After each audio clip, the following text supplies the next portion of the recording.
Agora, continuando aqui, o autor de Hebreus ele faz essa analogia, né, do Salmo 110 com Jesus. Ele diz assim, ó: jurou o Senhor, aqui é o Salmo 110, e não se arrependerá.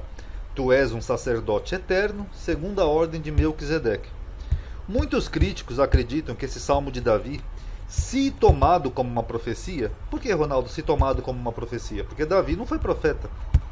Mas se a gente for tomar que Davi estava pressagiando um oráculo, uma profecia, alguma coisa, ele se aplicaria melhor a ajudar Matatias. Porque ele foi sacerdote, ajudar Matatias lá na época de Antíoco Epífanes, na Guerra dos Macabeus. Ele era um sacerdote do templo e ele liderou a revolta dos Macabeus, junto com seus filhos, contra o Império Seleucida. E prevaleceu. Então esse sim é um personagem que era sacerdote e rei. Enquanto que Jesus, segundo o próprio Novo Testamento, ele não foi rei em Israel, não liderou assim nada, como por exemplo, liderou o povo, né, para uma vitória ou algo parecido, e Jesus também não foi sacerdote. Então, alguns entendem que o Salmo de Davi pode ser uma referência até posterior, pode não ter sido nem o próprio Davi que escreveu, mas uma referência posterior para tentar dar um caráter mais divino, né, profético, a ajudar Matitiarro e aos Macabeus lá durante a revolta dos Macabeus, ok? Então, aí cada um analisa e tire suas conclusões. Em seguida, o autor continua a sua analogia, dizendo que Abraão lhe deu o dízimo de tudo, mostrando que a superioridade do sacerdote rei, que era sacerdote rei ao mesmo tempo, né, Melquisedeque, foi reconhecida por Abraão. Aqui, ó. A quem também Abraão deu dízimo de tudo. E primeiramente é por interpretação rei de justiça e depois rei de Salém, que é rei de paz. Como Salém quer dizer paz, a terminologia da palavra, então Melquisedeque também é um rei de paz. Esse é um dos motivos pelo qual o autor de Hebreus associa a Jesus, porque Jesus também é chamado de rei da paz. Isso o autor desse livro aqui em PDF, ele explica também, tá? essa associação nominal que ele faz com Jesus, tá? Mas só que aqui tem um probleminha, que nem eu já mostrei num vídeo anterior aqui há muito tempo no canal. Na Bíblia hebraica, o nome de Abraão é omitido.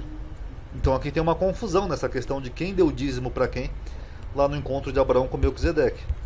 Segundo o livro de Gênesis, diz assim, ó, a Bíblia hebraica: Melquisedeque, rei de Salém, trouxe pão e vinho, e era sacerdote do Deus Altíssimo, que nós falamos que esse Deus Altíssimo provavelmente não era o Deus de Israel, e abençoou Abraão e disse: bendito seja Abraão pelo Deus Altíssimo, o possuidor dos céus e da terra, e bendito seja o Deus Altíssimo, que entregou os teus inimigos nas tuas mãos, e deu-lhe dízimo de tudo. Você note que aqui não tem o nome Abraão, e Abraão deu-lhe dízimo de tudo. Agora, se a gente for fazer uma análise sintética aqui do texto, quem que é o sujeito da frase? Melquisedeque. O autor de Gênesis está escrevendo sobre Melquisedeque. Quem que está fazendo a ação na frase? É o Melquisedeque. Quem que abençoou? Foi Abraão que abençoou? Não. Foi o próprio Melquisedeque, ele abençoou. E quem que deu o dízimo de tudo? Pela lógica, então, seria Melquisedeque. Mas essa é uma daquelas passagens controversas que eu falei para vocês, onde tem interpretações diferentes ao longo dos anos, então a gente também não pode afirmar nada. Mas o mais provável, dentro pela lógica aqui do texto, é que quem deu o dízimo foi Melquisedeque. E Abraão deu os despojos de guerra, ou repartiu seus despojos de guerra com Melquisedeque, tá? Mas agora, mesmo se a gente for considerar que Abraão que foi quem deu o dízimo para Melquisedeque, então Abraão reconheceu o sacerdócio dele. Inclusive tem algumas visões judaicas, né? Entende isso, que Abraão reconheceu o sacerdote de Melquisedeque. Correto, sem problema. Só que os descendentes de Abraão, eles fizeram o mesmo com Jesus? Porque para você fazer uma analogia, dizer que Jesus seria um novo Melquisedeque, né? Um sacerdote segundo a ordem de Melquisedeque, e utilizar essas passagens de Gênesis para analogar, por que não bate isso daqui, ó? Então fica uma questão para reflexão. E depois o autor tece, né, exaltações a Melquisedeque, né, para comparar o sacerdócio de Cristo com dele. Ó, sem pai, sem mãe, sem genealogia, não tendo princípio de dias nem fim de vida. Aí fica uma pergunta aqui: quem que era Melquisedeque? É um deus?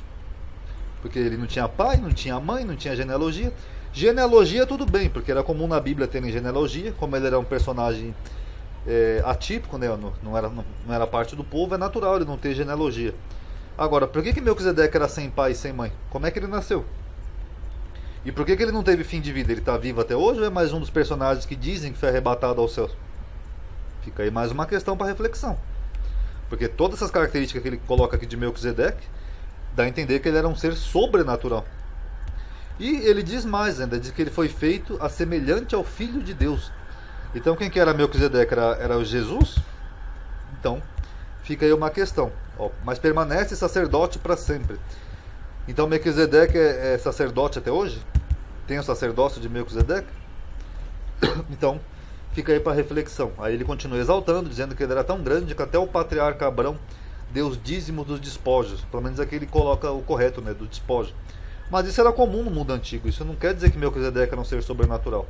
O que Abraão fez foi uma diplomacia, né? Olha, eu venci 5 reis, você também é um rei vitorioso, então eu vou repartir os meus despojos com você. É uma questão diplomática apenas. Ok? Aí ele continua dizendo: de sorte que se a perfeição fosse pelo sacerdócio levítico, que necessidade havia de haver outro sacerdócio? Essa é uma boa pergunta. Porque Deus não instituiu nenhum outro sacerdócio, só o levítico. Então qual a necessidade de haver um outro sacerdócio? Então fica uma boa pergunta. Mas o autor diz que não houve perfeição pelo sacerdócio levítico. E que, portanto, seriam sacerdotes, segundo a Cristo, né, segundo a ordem de Melquisedeque. Mas só que tem um problema. Deus determinou que os sacerdotes fossem dessa tribo, de Levi. Aqui, ó. E vestirás Arão, ó, também farás chegar aos teus filhos, os filhos de Arão, os levitas. E lhe vestirás túnica, e os ungirás como ungiste ao seu pai, para que me administre o sacerdócio, ou seja, os levitas, descendentes de Arão. E a sua unção lhe serás por sacerdócio perpétuo nas suas gerações, no plural. Quer dizer que de geração em geração o sacerdócio sempre seria dos levitas. Então, fica aí mais uma questão a se pensar. Do que o autor de Hebreus está realmente falando? Será que coincide realmente? Fica aí para a questão. Tanto que o próprio autor admite, né, nesse mesmo capítulo de Hebreus, ele fala assim, ó, porque aquele, se referindo a Cristo, de quem estas coisas se dizem, pertence a outra tribo, que Cristo não era da tribo de Levi, era da tribo de Judá. E aqui vem uma outra questão mais interessante, mais controversa da Epístola de Hebreus e mais confusa ainda. Notem que ele diz que aquele, se referindo a Jesus Cristo, ele diz que pertence a outra tribo. Mas ele disse aqui no mesmo livro de Hebreus, comparando Jesus com Melquisedeque, que Melquisedeque não tinha pai, nem mãe, nem genealogia. Então fica uma pergunta: se Cristo é o novo Melquisedeque, Cristo também não tinha pai, nem mãe, nem genealogia. Não é o que diz no Novo Testamento, que ele veio fruto do Espírito Santo, o Espírito Santo cobriu Maria e Maria se encontrou grávida. Então, se Cristo não tinha pai nem mãe, como é que ele pertence a outra tribo? Se segundo esse mesmo entendimento aqui, ele era filho do Espírito Santo. De que tribo que Cristo pertence? O Espírito Santo é uma tribo? Então só aí você vê que a Epístola de Hebreus ela faz muitas controvérsias. E ele ainda continua dizendo que é a tribo de Judá, que ele está se referindo aqui, ó, da qual ninguém serviu ao altar. Ué, é o mesmo que ele mesmo confirma isso, que da tribo de Judá não tinha nenhum serviço sacerdotal. Visto ser manifesto que o nosso Senhor procedeu de Judá. Ué, ele não era aquele que não tinha pai, nem mãe, nem genealogia, que nem Melquisedeque? Mas procedeu de Judá. E concernente a essa tribo, a tribo de Judá, nunca Moisés falou de sacerdócio. Isso ele tem razão. Então, como que Cristo era sacerdote e rei, se ele pertence a uma tribo da qual nunca foi instituído o sacerdócio? Ah, mas ele é o sacerdócio celeste. Mas aqui o próprio autor está dizendo que ele pertence a essa tribo. E aí, como é que fica? Então fica uma coisa extremamente controversa, ok? E aí ele continua dizendo, porque mudando-se o sacerdócio, faz-se necessário mudança na lei. Só que é engraçado, né, que segundo o autor de Hebreus, né, Cristo é o novo sacerdote que traz mudança na lei. O que lembra uma passagem aqui que já profetizava algo parecido. Mas não sobre Cristo, né? Profetizava que na última fera, né, daquela fera que Daniel viu, que seria Roma, Daniel falou que se levantaria um rei diferente, né? Um rei que cuidaria em mudar os tempos e a lei. Porque de acordo com o judaísmo e a própria escritura, a lei de Deus é imutável, ela permanece para todo sempre. Mas segundo o autor de Hebreus, Cristo surge como um novo rei, que ele é sacerdote e rei, né, comparado a Melquisedeque, e portanto haveria necessidade de haver mudança na lei. Lembra muito essa profecia aqui de Daniel. Vamos para a próxima parte. Aí o autor de Hebreus, né, continuando, diz que Cristo é um sacerdote superior aos sacerdotes carnais, porque Cristo é um ser celestial. Aqui, ele foi feito mais sublimes do que os céus. Temos um sacerdote tal que está sentado nos céus à destra do trono da majestade. Então ele seria um sacerdote espiritual. O tabernáculo que ele entrou para oferecer sacrifício foi lá no céu. O templo seria um templo espiritual, lá o Santo dos Santos lá do céu. É mais ou menos essa a visão do autor de Hebreus, ok? O que lembra muito a corrente paulina, né? A corrente de pensamento de Paulo, que Paulo disse aqui em Coríntios, ó. O qual nos fez também capazes de ser ministros de um novo testamento, não da letra, mas do espírito, né? Tudo espiritual, porque a letra mata e o espírito vivifica. O que lembra muito essa corrente de pensamento.